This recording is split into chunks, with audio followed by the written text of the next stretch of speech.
চট্টগ্রামে পশু কোরবানির 4 ঘন্টার মধ্যেই পরিষ্কার হবে বর্জ্য, এমন প্রতিশ্রুতি দিয়েছেন city mayor doctor Shahadat Hossain. দুপুরে জামিয়াতুল ফালাহ মসজিদের ময়দানে ঈদের জামায়াতের প্রস্তুতি দেখতে গিয়ে এই প্রতিশ্রুতি দেন তিনি।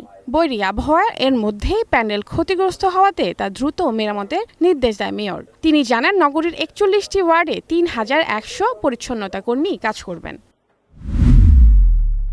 ঈদের দিন সন্ধ্যার মধ্যে নগরীর বর্জ্য অপসারণের ঘোষণা দিয়েছেন রাজশাহী সিটি কর্পোরেশনের প্রশাসক মাহফুজুর রহমান রিটন। সকালে রাজশাহীর কেন্দ্রীয় ঈদগাহ মাঠের প্রস্তুতি দেখতে গিয়ে প্রশাসক বলেন, কর্পোরেশনের কর্মীরা বাড়ি বাড়ি গিয়ে বর্জ্য সংগ্রহ করে সেকেন্ডারি পয়েন্টে ফেলবেন, এরপর ট্রাক করে তা নিয়ে ভাগাড়ে ফেলা হবে।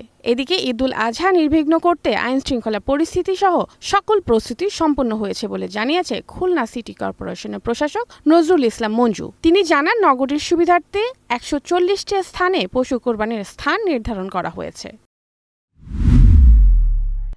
বরিশাল নগরীর কোরবানির পশুর হাটে চাঁদাবাজি ও ক্রেতাদের ভোগান্তি রোধে কন্ট্রোল রুম এবং ওয়াচ টাওয়ার স্থাপন করা হয়েছে।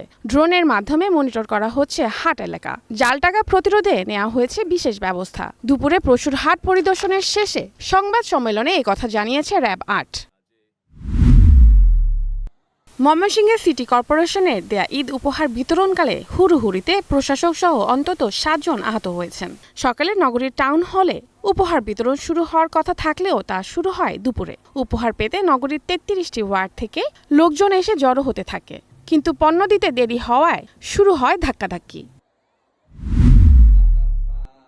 ঈদুল আজহার 2 দিন আগেই ফরিদপুরের সদরপুরে ঈদের নামাজ পড়েছেন 30টি পরিবারের মানুষ। তারা রামচন্দ্রপুর দরবার শরীফের পীর শাহ সুফি মোহাম্মদ রবিন হাসান মোস্তাকিমের অনুসারী। সকালে সদরপুর উপজেলার কৃষ্ণপুর ইউনিয়নের রামচন্দ্রপুর দরবার শরীফ মসজিদের ঈদের জামাত হয়। দীর্ঘদিন ধরে এই পীর এবং তার অনুসারীরা সৌদি আরবের সঙ্গে মিল রেখে ধর্মীয় উৎসব পালন করেন। বুধবার এখানে দেয়া হবে পশু কোরবানি।